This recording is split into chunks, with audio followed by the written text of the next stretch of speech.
Hello friends, welcome to my channel daily current affairs. ఈరోజు మనం March 17, 2025 యొక్క current affairs చూద్దాం. తక్కువే ఉన్నాయి, తొందరనే అయిపోద్ది వీడియో. ఫస్ట్ మనకి 16th మార్చ్ రోజు నేషనల్ వ్యాక్సినేషన్ డేగా జరుపుకుంటాం. 1995 నుంచి జరుపుకుంటున్నాం. నెక్స్ట్ మనకి ఒక ఫెస్టివల్ వార్తల్లో ఉంది. అటుకుల పొంగల ఫెస్టివల్ కేరళలోని త్రివేంద్రంలో ఇది జరుపుకుంటారు. సో టెంపుల్ ఏంటి అంటే అటుకుల భాగవతి టెంపుల్. మనకి ఇది శివపార్వతి టెంపుల్ అనమాట. ఇదొకటి 10 days రిలీజియస్ ఫెస్టివల్. దీనికి ఆల్రెడీ ఒక గిన్నిస్ రికార్డు కూడా ఉంది. గిన్నిస్ రికార్డ్ ఎట్లా అంటే లార్జెస్ట్ ఉమెన్ గ్యాదరింగ్ అనమాట. సో 2.5 million ఉమెన్స్ అనేవాళ్ళు ఈ ఫెస్టివల్ కోసం గ్యాదరింగ్ అయ్యారు. సో దాంతో గిన్నిస్ రికార్డు 2009లో ఇంపార్టెంట్.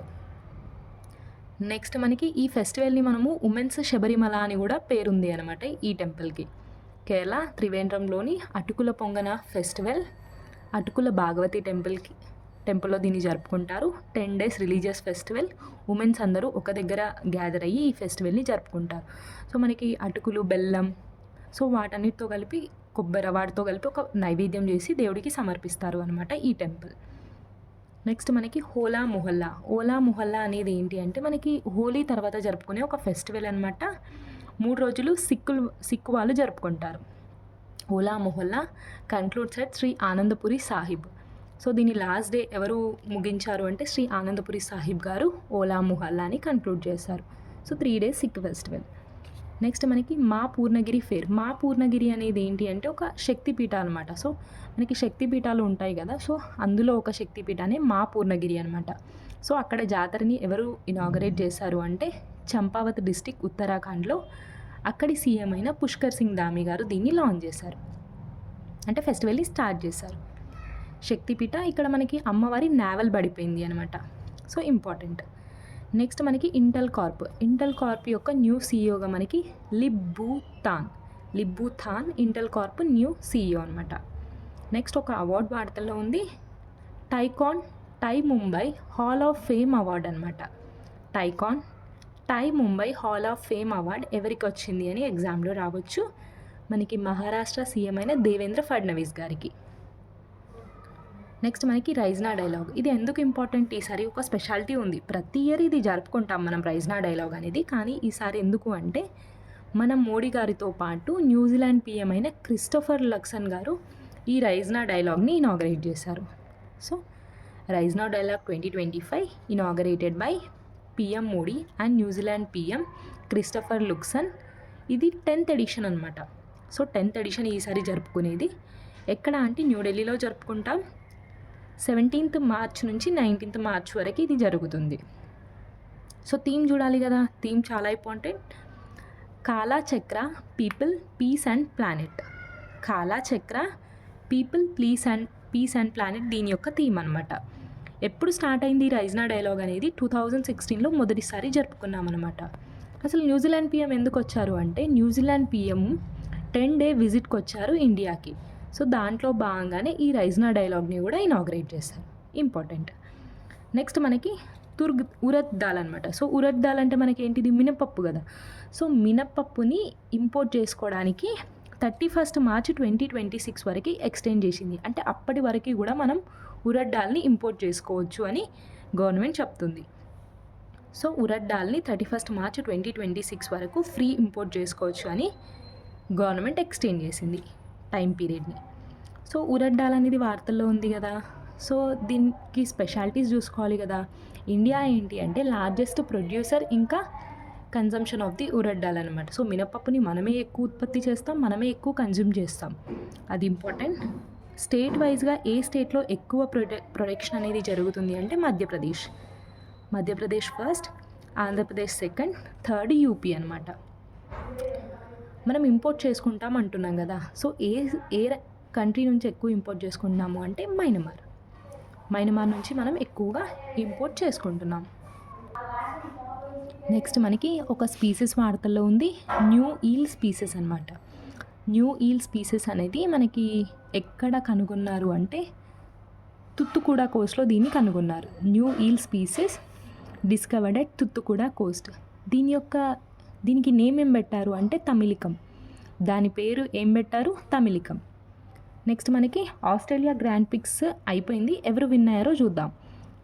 లాండో నూయిస్ అని గుర్తుపెట్టుకోండి. Australia grand prix 2025 winner. Next మనకి world para athletics grand prix 2025. ఇది ఎక్కడ జరిగింది అంటే న్యూఢిల్లీలో జరిగింది. ఇండియా ఫస్ట్ టైం హోస్ట్ చేసింది దీన్ని, ఇంపార్టెంట్. సో ఇండియా హోస్ట్ చేసింది కదా, ఇండియానే టాప్లో ఉంది మెడల్స్లో. 134 మెడల్స్తో అనమాట. 45 గోల్డ్ వచ్చాయి, 40 సిల్వర్, 49 బ్రోంజ్ అనమాట. 134 మెడల్స్తో world para athletics grand prix conclude చేసింది ఇండియా. నెక్స్ట్ మనకి special olympics world winter games మనకి తురిన్ ఇటలీలో జరిగాయి కదా. ఇండియా నుంచి కూడా ప్లేయర్స్ వెళ్తారు. సో వాళ్ళు ఎన్ని మెడల్స్ తీసుకొచ్చారు ఇండియా కంటే 33 మెడల్స్ని తీసుకొచ్చారు. 33 మెడల్స్లో 8 gold, 18 silver, 7 bronze. 8 gold, 18 silver, 7 bronze. Next మనకి ఇది ఇంపార్టెంట్, ఫీఫా. సో మనకి ఫెడరేషన్ ఆఫ్ ఫుట్బాల్ అసోసియేషన్ ఉంటుంది కదా. సో ఫీఫా ఏం చేసింది అంటే 2026లో జరిగే వరల్డ్ కప్కి పాకిస్తాన్, రష్యా, కాంగోని బ్యాన్ చేసింది అనమాట. సో ఈ 3 కంట్రీస్ని 2026 వరల్డ్ కప్ నుంచి బ్యాన్ చేసింది. పాకిస్తాన్, రష్యా, కాంగో అనమాట. అసలు 2026 ఫుట్బాల్ వరల్డ్ కప్ ఎవరు హోస్ట్ చేస్తున్నారో అసలు కంట్రీస్ చూడాలి కదా. యూఎస్, కెనడా, ఇంకా మెక్సికో. ఇంకా ఫీఫా 2026 వరల్డ్ కప్ని హోస్ట్ చేస్తున్నాయి. నెక్స్ట్ మనకి ఒక person KK Kochu has passed away. ఈయన ఏంటి అంటే దళిత థింకర్ ఇంకా ఆథర్ అనమాట. ఈయన ఆటోబయోగ్రఫీకి ఉన్న స్పెషాలిటీ ఏంటి అంటే దళితన్ అనేది మలయాళంలో రాసిన ఫస్ట్ ఆటోబయోగ్రఫీ అనమాట. దళితన్ ఇంపార్టెంట్. నెక్స్ట్ మనకి చైనా ఒక ఇన్వెన్షన్తో వార్తల్లో ఉంది, కార్బన్ బ్యాటరీ అనమాట. So carbon based battery Zhulong 1 దాని పేరు. Carbon based battery Zhulong 1. దీన్ని ఎవరు డెవలప్ చేశారు? చైనాలో ఏ యూనివర్సిటీస్ అంటే నార్త్ వెస్ట్ నార్మల్ యూనివర్సిటీ, ఇంకా బీటా ఫార్మాటెక్ అనే ఈ 2 యూనివర్సిటీస్ సంయుక్తంగా దీన్ని డెవలప్ చేశాయి. దీని యొక్క స్పెషాలిటీ ఏంటి అంటే ఒక్కసారి ఛార్జింగ్ పెడితే 50 to 100 years వరకు మళ్ళీ ఛార్జింగ్ పెట్టనక్కర్లేదు, అది పనిచేస్తూనే ఉంటుంది అనమాట. నెక్స్ట్ మనకి ఎలాన్ మస్క్ గారికి చెందిన స్పేస్ ఎక్స్ సంస్థ 2026లో స్టార్షిప్ ద్వారా మార్స్ మిషన్ని లాంచ్ చేయబోతుంది అని చెప్పారు. 2026 స్పేస్ ఎక్స్ స్టార్షిప్ మార్స్ మిషన్ని చేపట్టబోతుంది. దాంతోపాటు 2029, 2031 ఈ మధ్యకాలంలో మానవ సహిత యాత్రను కూడా చేపట్టబోతున్నామని ఎలన్ మస్క్ గారు చెప్పారనమాట. నెక్స్ట్ మనకి రైల్వేస్కి సంబంధించి ఐఆర్సిటీసీ ఆస్క్ దిశ 2.0ని లాంచ్ చేసింది. మనకి ఆల్రెడీ ఆస్క్ దిశాని 2018లో లాంచ్ చేసాము, ఇప్పుడు 2.0 అనమాట. సో ఇదేంటి అంటే ఇట్స్ అన్ ఏఐ బేస్డ్ చాట్బుట్ అనమాట. సో ఒక ఏఐ ఆధారిత టూల్. దీని ద్వారా ఏంటి అంటే మనము టికెట్స్ బుక్ చేసుకోవచ్చు, మనకి రూట్స్ అడగవచ్చు. సో అది అనమాట. ఐఆర్సిటీసీ ఏంటి మనకి 25th నవరత్న కంపెనీగా మొన్ననే చూసాం మనం. నెక్స్ట్ మనకి ఏపీ గవర్నమెంట్ పురమిత్ర యాప్ని లాంచ్ చేసింది. దీంట్లో ఏంటి అంటే మనకి అర్బన్ సర్వీసెస్ లైక్ మున్సిపాలిటీస్కి ఏవైతే మనకి సర్వీసెస్ ఉంటాయో అవన్నీ కూడా ఈ యాప్ ద్వారా పొందొచ్చు అనమాట, పురమిత్ర యాప్. నెక్స్ట్ మనకి ఫారెక్స్ రిజర్వ్స్ అనేవి March 7th, 2025 కల్లా ఎంత ఉన్నాయి అని చెప్పేసి గణాంకాలు. ఎంత అంటే $653.986 బిలియన్ ఫారెక్స్ రిజర్వ్స్ అనేవి ఇండియాలో ఉన్నాయి. ఎప్పటివరకు అంటే March 7th, 2025. Forex రిజర్వ్స్లో India 4th ప్లేస్లో ఉంది అనమాట.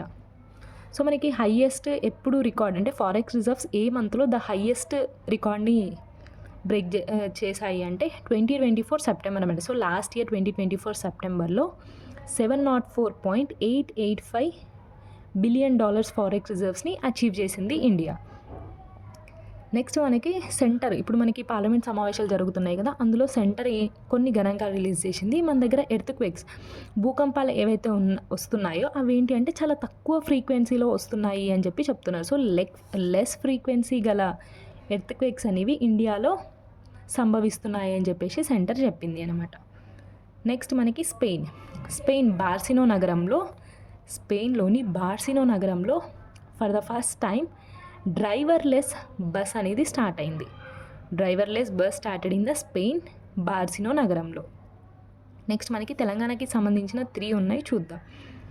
హైదరాబాద్లో ఫర్ ద ఫస్ట్ టైం హైదరాబాద్లో India's first resuscitation academy for cardiac emergency care. So మనకి కార్డియక్ అరెస్ట్ అంటాం కదా, సో సడన్గా హార్ట్ ఆగిపోతుంది. సో ఆ టైంలో మనకి కార్డియక్ ఎమర్జెన్సీ కేర్ని ఈఎంఆర్ఐ అనే green health services, so EMRI green health services అనే సంస్థ లాంచ్ చేసింది. సో ఓపెన్ చేసింది అనమాట. India's first resuscitation academy for cardiac arrest అవుతారు కదా, సో ఆ పర్సన్స్ కోసం దీన్ని లాంచ్ చేసింది. ఎవరు అంటే EMRI. So EMRI green health care service అనే ఒక కంపెనీ.